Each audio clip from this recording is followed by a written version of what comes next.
नमस्ते मेरे बच्चों, गुड मॉर्निंग।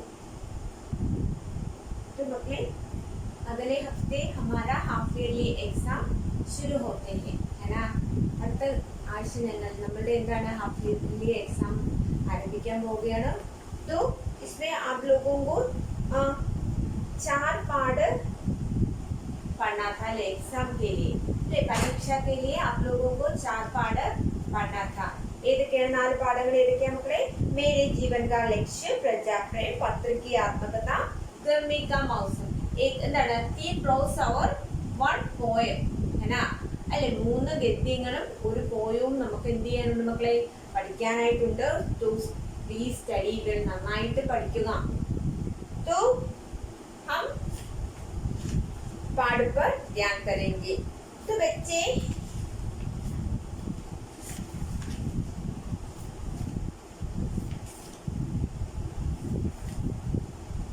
हमारा पहला पाठ है मेरा जीवन का लक्ष्य, the goal of my life. അതില് നമ്മളുടെ जीवन लक्ष्य के बारे में कहते हैं, हमारे जीवन लक्ष्य के बारे में कहते हैं. उसमें कई ग्लोसरी पाते हैं. तो बच्चे टीचर आप लोगों को बताती हूँ कि तो केवल ग्लोसरी वर्ड नहीं, वो टेक्स्ट बुक में जो जो नए शब्द है वो फिर टीचर क्वेश्चन में पूछेंगे.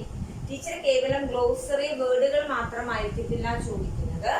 നിങ്ങൾക്ക് ടെക്സ്റ്റ് ബുക്കിൽ ആ പാഠഭാഗത്തിൽ നിങ്ങൾ എന്ത് പുതിയ പാഠങ്ങളാണ് എന്ത് പുതിയ വേർഡുകളാണോ എന്ത് പുതിയ മീനിങ്ങുകളാണോ പഠിച്ചത് ആ വേർഡുകളും എന്ത് ചെയ്യും ടീച്ചർ നിങ്ങളുടെ അടുത്ത് ചോദിക്കും. ദെൻ സിനോണിംസും അഡോണിംസും ചോദിക്കും. ഓക്കെ, ഓപ്പോസിറ്റ് പദങ്ങളും റൈറ്റ് ദ മീനിങ്ങും ആ 2 കാറ്റഗറിയിലുള്ളതും നിങ്ങളുടെ അടുത്ത് ടീച്ചർ എന്ത് ചെയ്യും ചോദിക്കും. കേട്ടോ മക്കളെ? ദെൻ അതിൽ തന്നെ മൗഖിക അഭ്യാസ്, ഞാൻ ഈ 1 വേർഡ് മാർക്ക് അല്ലെ 1 മാർക്ക് ക്വസ്റ്റ്യൻസ്. എന്താണ് മൗഖിക അഭ്യാസ് എന്ന് പറയുന്നത്? 1 മാർക്കിൽ ഒറ്റ വേർഡിൽ അല്ലെങ്കിൽ ഒറ്റ സെന്റൻസിൽ എഴുതുന്ന ക്വസ്റ്റ്യൻസ് ആണ്. അത് ചോദിക്കാനുണ്ട്. ദെൻ മൾട്ടിപ്പിൾ ചോയ്സ് ക്വസ്റ്റ്യൻസ് ഉണ്ട്. എന്താണ് മൾട്ടിപ്പിൾ ചോയ്സ്? നിങ്ങൾക്ക് അതിന്റെ ആൻസർ എന്താണ് ബ്രാക്കറ്റിൽ തരും. ബ്രാക്കറ്റിൽ നിന്ന് സ്യൂട്ടബിൾ ആയിട്ടുള്ള ആൻസേഴ്സ് എടുത്ത് എഴുതാനായിട്ടുള്ളതാണ്. Then answer the following. എന്താണ് write the answers in 2 or more sentences അല്ലേ. റൈറ്റ് എന്താണ് ആൻസറുകൾ എന്താണ് 2ഓ അതിൽ കൂടുതലോ സെന്റൻസിൽ എന്താണ് പ്രസന്റ് ചെയ്യാനായിട്ട് പറഞ്ഞു കഴിഞ്ഞാൽ അത് എഴുതാവുന്നതാണ്. ദെൻ അഗലാ ഹേ സെന്റൻസ് മേക്കിംഗ്. സെന്റൻസ് മേക്കിംഗ് എന്താണ് പുതിയ പുതിയ സെന്റൻസുകൾ പുതിയ ഒരു വേർഡ് തന്നിട്ട് പുതിയ സെന്റൻസുകൾ ഉണ്ടാക്കാനായിട്ടാണ്. അതും എന്താണ് ഇതിൽ തന്നിരിക്കുന്ന വാക്കുകൾ മാത്രമായിരിക്കത്തില്ല ടീച്ചർ ചോദിക്കുന്നത്. ആ ടെക്സ്റ്റ് ബുക്കിൽ പാഠഭാഗത്തിൽ നിന്ന് ഏതെങ്കിലും ഒരു വാക്കുകൾ ടീച്ചർ ചോദിക്കും.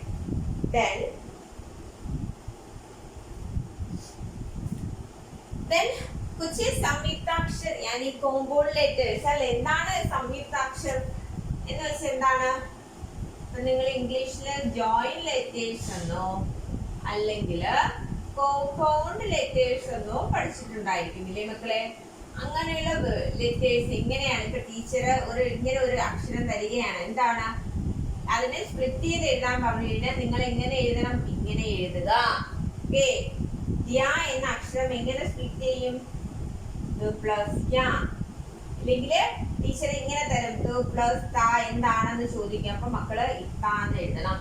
അങ്ങനെയുള്ള ക്വസ്റ്റ്യൻ ആൻസറുകൾ അങ്ങനെയുള്ള ആക്ടിവിറ്റികൾ ടീച്ചർ എന്ത് ചെയ്യും മക്കളെ ചോദിക്കും. മനസ്സിലായല്ലോ? ദെൻ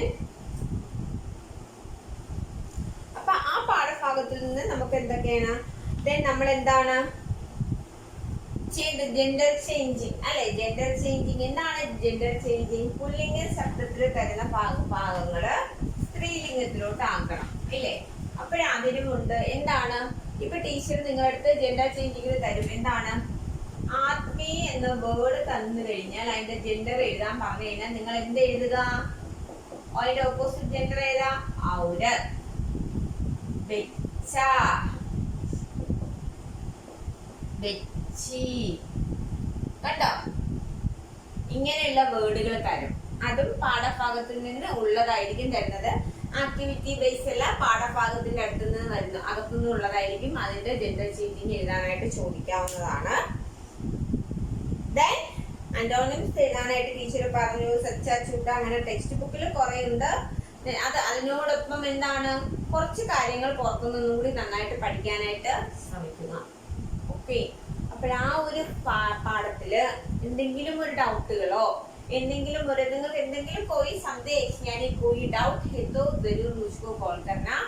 അപ്പോൾ ടീച്ചറിന് ഇനി കുറച്ച് പേരുടെ നിങ്ങൾ ആക്ടിവിറ്റികൾ ചെയ്ത് അയക്കാനായിട്ടുണ്ട്. മക്കളെ പെട്ടെന്ന് അയക്കുക. ടീച്ചർ ഇതിപ്പോ എനിക്ക് തോന്നുന്നു മക്കളുടെ കുറച്ച് പേരുടെ പേപ്പർ ഇവിടെ പെൻഡിങ് ഉണ്ട്. അത് വേറെ ഒരു കാര്യവുമല്ല മക്കളെ. ഈ പേപ്പർ നോക്കിയവരുടെ ആക്ടിവിറ്റി വരുമ്പോൾ ടീച്ചർ വീണ്ടും ആക്ടിവിറ്റി നോക്കും. അപ്പോഴെന്താണ്, മറ്റേത് പെൻഡിങ് ആയിട്ട് കിടക്കുന്നതാണ്. അത് ടീച്ചർ നോക്കിയില്ല എന്ന് പറഞ്ഞ ആക്ടിവിറ്റി അയക്കാതിരിക്കരുത്, നിങ്ങൾ അയക്കുക കേട്ടോ. Then हमारा अगला पाഠം, अगला പാഠം പ്രജാപ്രേമാണ്. പ്രജാപ്രേം എന്ന് പറയുന്നത് പ്രോസിൽ വരുന്നതാണ്, മീൻസ് ഒരു കഹാനിയാണ്. ഗദ്യം ഒരു കഹാനി, അതിലും എന്തുണ്ട്, ഒരുപാട് പുതിയ പുതിയ പദങ്ങളുണ്ട്, ഗ്ലോസറി വേർഡുകളുണ്ട്. അല്ലാതെ ടീച്ചർ പുതിയ പദങ്ങൾ നിങ്ങൾക്ക് തന്നിട്ടുണ്ട്. ആ വേർഡുകൾ നന്നായിട്ട് പഠിക്കുക, എഴുതി പഠിക്കുക. മക്കളെ ഇനി ടീച്ചർ ചോദിക്കാൻ ചാൻസ് ഉള്ള ഒരു ക്വസ്റ്റ്യൻ ആണ് എഡിറ്റ് ചെയ്യാനായിട്ട്. എഡിറ്റിംഗ് എന്താണ് എഡിറ്റിംഗിന്റെ പ്രത്യേകത? ഇപ്പൊ ടീച്ചർ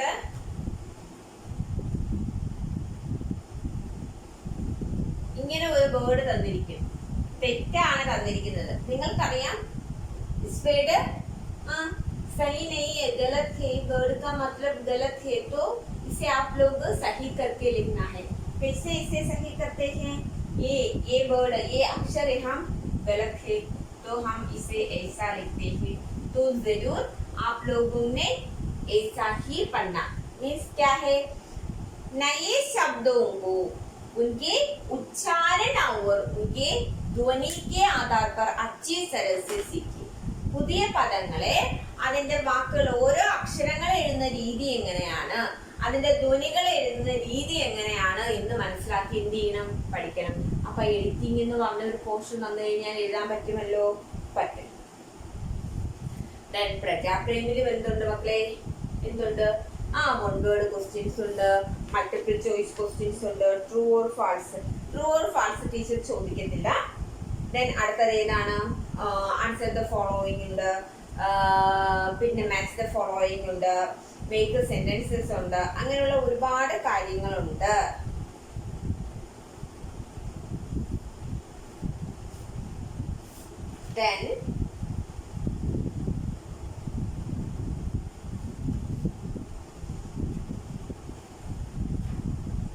അതിൽ വരുന്ന കുറച്ച് കാര്യങ്ങള്, ഗ്രാമർ. ഇപ്പൊ ഇതിൽ തന്നെ പറയുന്നത് എന്താണ്, മോഹൻ പഠോ, മോഹൻ നീ നന്നായിട്ട് പഠിക്കൂ. സ്യൂട്ടബിൾ ആയിട്ടുള്ള മീനിങ്ങുകൾ എടുത്തു വെച്ച് പറയാനായിട്ട് ടീച്ചർ തരും. അവിടെ ഏത് കറക്റ്റ് വെർബൽ ഫോമാണ് വരുന്നത് അത് കറക്റ്റ് ആയിട്ട് എഴുതാനായിട്ട് ചോദിക്കും. ഇല്ലാന്നുണ്ടെങ്കിൽ ടീച്ചർ ഇംഗ്ലീഷിൽ ഒരു സെന്റൻസ് തന്നിട്ട് അതിനെ ഹിന്ദിയിലോട്ട് എഴുതാനായിട്ടായാലും ചോദിക്കും. മനസ്സിലായല്ലോ? ഇംഗ്ലീഷിൽ 3-4 സെന്റൻസുകൾ തരും, അതിനെ ഹിന്ദിയിലോട്ട് എഴുതുക, അല്ലെങ്കിൽ ഹിന്ദിയിലോട്ട് തരും, അതിനെ ഇംഗ്ലീഷിലോട്ട് എഴുതാനായിട്ട് ട്രാൻസ്ലേഷൻ മോഡലിൽ ക്വസ്റ്റ്യൻസ് ചോദിക്കും.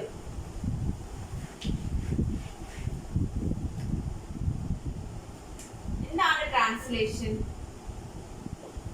എന്താണ് ട്രാൻസ്ലേഷൻ?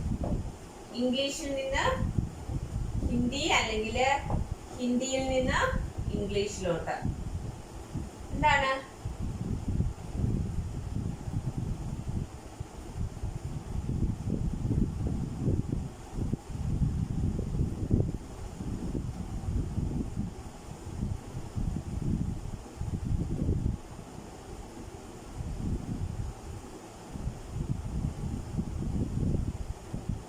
ഇതൊരു ഇംഗ്ലീഷ് ക്വസ്റ്റ്യൻ സെന്റൻസ് ആണ്. എന്താണ്? I am studying in 6th standard. ഞാൻ 6th സ്റ്റാൻഡേർഡിൽ പഠിക്കുന്നു. അതിന് how to translate it in English, sorry Hindi. അതിന് നമ്മൾ എങ്ങനെ ഹിന്ദിയിലോട്ട് ട്രാൻസ്ലേറ്റ് ചെയ്യും? മൈ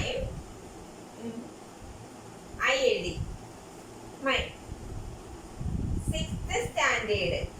സബ്ജക്റ്റ് ഇംഗ്ലീഷിൽ എങ്ങനെയാണ് നമ്മൾ എഴുതുന്നത്? സബ്ജക്റ്റ് വെർബ് പ്ലസ് ഒബ്ജക്റ്റ് ആണ് ഹിന്ദിയിലെ ഫോം. ഇംഗ്ലീഷിലെ സെന്റൻസ് മേക്കിംഗ് ഫോം ആണെങ്കിൽ അത് ഇംഗ്ലീഷിൽ ഹിന്ദിയിൽ വരുമ്പോ സബ്ജക്റ്റ് ഒബ്ജക്റ്റ് വെർബാണ്. ദെൻ ഇവിടുത്തെ ഒബ്ജക്റ്റ് എന്താണ്? മേം ചക്വ അല്ലെങ്കിൽ ചക്വീം കക്ഷാമേം, അതാണ് ഇവിടുത്തെ ഒബ്ജക്റ്റ്. വെർബ് ഏതാണ്? പട്. വെർബിന്റെ ഫോം പഠിപ്പിക്കും. കണ്ടോ? ഈ ഒരു മെത്തേഡിലോട്ട് എഴുതുക. സിമ്പിൾ ആണ്. അപ്പൊ അങ്ങനെയുള്ള സെന്റൻസുകൾ ടീച്ചർ സിമ്പിൾ ആയിട്ടുള്ള സെന്റൻസുകളെ തരുള്ളൂ. നിങ്ങൾ കേട്ട് പരിചയമുള്ള സെന്റൻസുകളെ തരുള്ളൂ. പക്ഷേ നിങ്ങൾ എപ്പോഴും ഓർക്കാനുള്ളത് ഇൻ സെന്റൻസ് മേക്കിങ്ങില് നമ്മളുടെ സെന്റൻസ് മേക്ക് ചെയ്യുന്ന സമയത്ത് എന്താണ്? ഹിന്ദിയിലാണ് സെന്റൻസ് എഴുതുന്നതെങ്കിൽ ആദ്യം subject plus object plus verb, ഈ ഒരു മെത്തേഡിൽ തന്നെ മാത്രമേ നമുക്ക് ഹിന്ദിയിൽ സെന്റൻസ് കൺസ്ട്രക്ട് ചെയ്യാൻ സാധിക്കുകയുള്ളൂ. ഓക്കെ, ദെൻ നമ്മൾ അത് സെയിം സാധനം നമ്മൾ ഇംഗ്ലീഷിലോട്ടാണ് ട്രാൻസ്ലേറ്റ് ചെയ്യുന്നത് എങ്കിൽ അതിനെ നമ്മൾ subject plus verb plus object ഇങ്ങനെയോ എഴുതാൻ പറ്റുള്ളൂ. ഈ ഒരു ടെക്നിക്ക് മനസ്സിലായാൽ സംഭവം ഈസിയാണ്. ഇംഗ്ലീഷ് സെന്റൻസ് മേക്കിംഗ് നിങ്ങൾക്ക് അറിയാവുന്നതാണ്. ഹിന്ദിയിലോട്ടുള്ള മെത്തേഡ് എന്താണെന്ന് ഞാൻ പറഞ്ഞു തന്നു. സബ്ജക്റ്റ് എഴുതുക, ഒബ്ജക്റ്റ് എഴുതുക, വെർബ് എഴുതുക. ഓക്കെ, അപ്പൊ ആ ഒരു സംഭവം എഴുതാനായിട്ട് സാധിക്കും. ദെൻ കേസുകൾ ഞാൻ പഠിപ്പിച്ചു. എന്താണ് കേസുകൾ അല്ലെങ്കിൽ എന്താണ് പ്രത്യയങ്ങള്? എന്താണ് കേസുകൾ അല്ലെങ്കിൽ എന്താണ് പ്രത്യയങ്ങള്? മക്കൾ പറഞ്ഞേ, ഏതൊക്കെയായിരുന്നു? ആനെ, കോ, സേ, കാ, കെ, की, में, पर, के लिए, के वास्ते. ഇത്രയും കാര്യങ്ങളാണ് നമുക്ക് എന്തായി ചെയ്യാനായിട്ടുള്ളത്? പ്രത്യയങ്ങൾ ആഡ് ചെയ്ത് എഴുതാനായിട്ടുള്ളത്. അതിന്റെ കൂടെ ടീച്ചർ നിങ്ങളെ പ്രോനൗൺ പഠിപ്പിച്ചു. പ്രോനൗൺ പ്ലസ് പ്രത്യയങ്ങളോട് ചേർത്ത് എഴുതാനും പഠിപ്പിച്ചിട്ടുണ്ട്. ദെൻ അതിൽ നിന്ന് 2 ക്വസ്റ്റ്യൻ ഷുവർ ആയിട്ടും ചോദിക്കും. ഓക്കെ, അതിൽ നിന്ന് 2 ക്വസ്റ്റ്യൻ ടീച്ചർ ഉറപ്പായിട്ടും ചോദിക്കും. അപ്പൊ അത് നന്നായിട്ട് പഠിക്കുക. Then अगला पाठ है पत्र की आत्मकथा. पत्र की आत्मकथा मीൻസ് എന്താണ്? സോറി മക്കളെ, ടീച്ചറിന്റെ മാർക്കർ ഇട്ടപ്പോൾ കണ്ട് ചോറ് ചെയ്യുന്നു, അതുകൊണ്ടാണ് കുടുംബം കണ്ടുപിടിക്കുന്നത്. സോറി. അപ്പോൾ എന്താണ് പത്ര की आत्मकथा? Autobiography of A letter. ഒരു ലെറ്ററിന്റെ ഓട്ടോബയോഗ്രഫി. ലെറ്റർ എന്താണ്? സ്വന്തം ആത്മകഥ പറയുന്നത്. ആത്മകഥ പറയുന്നതാണ് എന്ത് ലെറ്റർ എന്താണ്? പത്ര की ആത്മകഥയിൽ വരുന്നതാണ്. ദെൻ അതിലുള്ള കാര്യങ്ങളെല്ലാം പഠിച്ചു. ടീച്ചർ നിങ്ങൾക്ക് നോട്ട് അയച്ചു തന്നു. നിങ്ങൾ നോട്ട് പഠിച്ചു. അപ്പൊ അതിലും എന്തുണ്ട്? പുതിയ പദങ്ങളുണ്ട്, പുതിയ പദങ്ങൾ ഇല്ലേ, നയ ശബ്ദമുണ്ട്, 1 വേർഡ് ക്വസ്റ്റ്യൻസ് ഉണ്ട്, മൾട്ടിപ്പിൾ ചോയ്സ് ക്വസ്റ്റ്യൻസ് ഉണ്ട്, റൈറ്റ് ആൻസേഴ്സ് ഉണ്ട്, പിന്നെ സെന്റൻസ് മേക്കിംഗ് ഉണ്ട്. അതിലും എന്തുണ്ട് മക്കളെ? കോമ്പൗണ്ട് ലെറ്റേഴ്സ് അല്ലെങ്കിൽ ജോയിന്റ് ലെറ്റേഴ്സ്. അപ്പൊ നേരത്തെ പഠിച്ച അതേ കണ്ടിന്യൂഷനിൽ തന്നെയാണ് ഇതും വരുന്നത്. എങ്ങനെയാണ്? എന്താണ്? സെന്റൻസ് എഴുതാനായിട്ട് ചോദിക്കും. ഇനി ടീച്ചർ എന്തിനു ചോദിക്കും? അനുസരിച്ച് സ്വന്തമായിട്ട് സെന്റൻസ് കൺസ്ട്രക്ട് ചെയ്യാൻ ചോദിക്കും. ട്രാൻസ്ലേഷൻ മെത്തേഡുകൾ ചോദിക്കും. അല്ലെങ്കിൽ ഏതെങ്കിലും ഒരു വെർബ് തന്നിട്ട് അതിന്റെ വെർബിന്റെ രൂപം എഴുതാൻ ചോദിക്കും. അപ്പൊ അങ്ങനെയുള്ള ക്വസ്റ്റ്യൻസ്, അങ്ങനെയുള്ള ആക്ടിവിറ്റികളും ടീച്ചർ ചോദിക്കും. ഓക്കെ, देन हमारा लास्ट वन इज एक पोएम है. तो पोएम का नाम है गर्मी का मौसम. उसमें हमें എന്താണ്? അതിൽ നമ്മൾ പഠിച്ചതെല്ലാം സെയിം ആണ്. 1 word question, multiple choice question, sentence making etcetera जो भी पढ़ा है वो सब इम्पोर्टेंट है. तो वो भी टीचर आप लोगों को उसमें भी प्रश्न पूछते हैं. तो बच्चे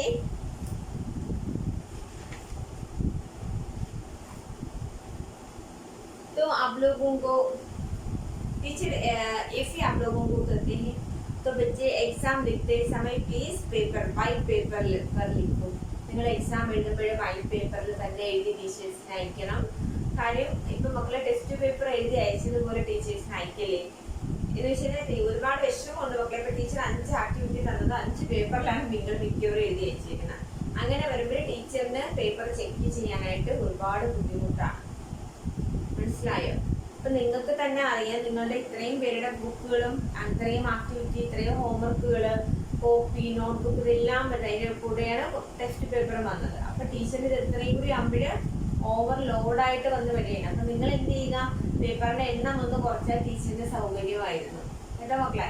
ഇപ്പോഴേ മിക്ക പേപ്പറിലും ഒരു ആക്ടിവിറ്റി കഴിഞ്ഞാൽ അത്രയും ബ്ലാങ്ക് ആയിട്ട് ഇട്ടേക്കാണ്. വേസ്റ്റ് ചെയ്യരുത്, പേജ് വേസ്റ്റ് ചെയ്യരുത്. നമ്മുടെ ഓരോ പൈസയ്ക്ക് മൂല്യമുള്ളതാണ് കേട്ടോ. നമ്മുടെ ചുമ്മാതെ നമുക്ക് പേപ്പറൊന്നും കിട്ടത്തില്ല. ഇപ്പോഴും ആ പേപ്പറൊക്കെ ശ്രദ്ധിച്ച് യൂസ് ചെയ്യുക. നമ്മുടെ ഓരോ പൈസയ്ക്ക് മൂല്യമുള്ളതാണ്. നമ്മുടെ ഈ ഒരു സിറ്റുവേഷനിൽ ഒരു രൂപ പോലും നമുക്ക് വിലപ്പെട്ടതാണ് കേട്ടല്ലോ. അപ്പൊ മക്കളെ നന്നായിട്ട് പഠിക്കുക, നന്നായിട്ട് പഠിക്കുക. അപ്പൊ ഇനി ടീച്ചർ പറയുന്ന കാര്യങ്ങൾ ശ്രദ്ധിച്ച് കേൾക്കും. മക്കളെ मीनिंगुകൾ आप लोग जब आप लोगों को कोई शब्द पढ़ने में दिक्कत हो तो നിങ്ങൾക്ക് ഏതെങ്കിലും ഒരു വാക്ക് പഠിക്കാനായിട്ട് ബുദ്ധിമുട്ടാണെങ്കിൽ सबसे पहले इसे कई बार पढ़ो. ഒരുപാട് തവണ എന്ത് ചെയ്യണം, വായിച്ച് പഠിക്കണം. then लिखो, എന്നിട്ട് എഴുതി പഠിക്കുക. ഓക്കെ. ഇനി ടീച്ചർ ഒരു കാര്യം പറയാം. ഇപ്പൊ ടീച്ചറിന് 1-2 പേര് പറഞ്ഞു, നിങ്ങളെല്ലാം വേറെ ക്ലാസ്സിൽ 1-2 പേര് പറഞ്ഞു നിങ്ങൾക്ക് ഹിന്ദി വായിക്കാനായിട്ട് ബുദ്ധിമുട്ടാണ്. तो मक्के हिंदी पढ़ने में कोई दिक्कत नहीं होगी. हिंदी और हिंदी पढ़ना आसान है. हिंदी और हिंदी और मलयाളം സെയിം है. तो ടീച്ചർ നിങ്ങളെ അക്ഷരങ്ങൾ പഠിപ്പിച്ചു ഇല്ലേ? എന്ത് പഠിപ്പിച്ചു? ഈ അക്ഷരങ്ങൾ പഠിപ്പിച്ചു.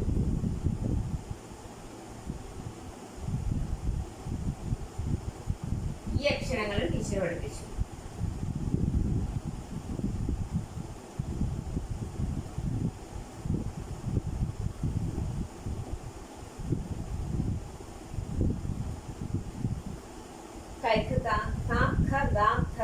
നിങ്ങൾ കൈക്കങ്ങാന്ന് പഠിച്ചിട്ടുണ്ടാകും. ക ഖ ഗ ഗ ങ ഇത്രയും കാര്യങ്ങൾ ഇത് പഠിച്ചു കഴിഞ്ഞാൽ ഹിന്ദി വായിക്കരുത്. എന്താണ് ഇപ്പൊ ടീച്ചർ വായിക്ക എഴുതിയത്? എന്താണ്? കടുവ. കടുവ എന്ന വാക്ക് നിങ്ങൾക്ക് വായിക്കാൻ പ്രയാസമാണ് എന്നുണ്ടെങ്കിൽ ആദ്യം എഴുതുക. എന്താണ്? ക. അടുത്ത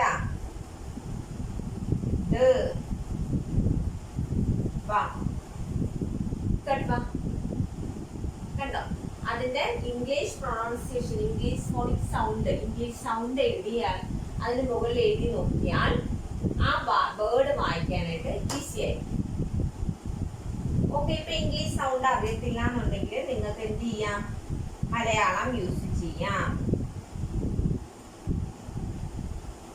ഓക്കെ, നിങ്ങൾക്ക് മലയാളം യൂസ് ചെയ്യാം. അപ്പോഴും എന്താണ്, എഴുതാനായിട്ട് വായിക്കാനായിട്ട് എന്താണ്, ഈസിയാണ്. ഓക്കെ, അപ്പൊ ഈ ടെക്നിക്ക് ഫോളോ ചെയ്യുക. അല്ലാതെ എനിക്ക് അയ്യോ എന്നെ കൊണ്ട് ആ വാക്ക് വായിക്കാൻ പറ്റുന്നില്ല എന്ന് പറഞ്ഞുകൊണ്ടിരിക്കരുത്. ഈ ടെക്നിക്ക് ഒന്ന് അതിൽ അപ്ലൈ ചെയ്ത് നോക്കുക, ഈസി ആയിരിക്കും. तो बच्चे अच्छी तरह से अच्छे से एग्जाम के लिए प्रिपेयर करो. तो टीचर ने आप लोगों को बताया था, टीचर ने एग्जाम के क्वेश्चन में जो जो एक्टिविटीज डाला है वो सब आप लोगों को टीचर ने बताया था. तो अच्छी तरह से वो सब पढ़ो. सबसे पहले आपकी ये 4 पाठ ये 4 पाठ अच्छे से पढ़ लीजिए. 4 पाठ अच्छे से पढ़ लीजिए, जोर से पढ़ो, है ना.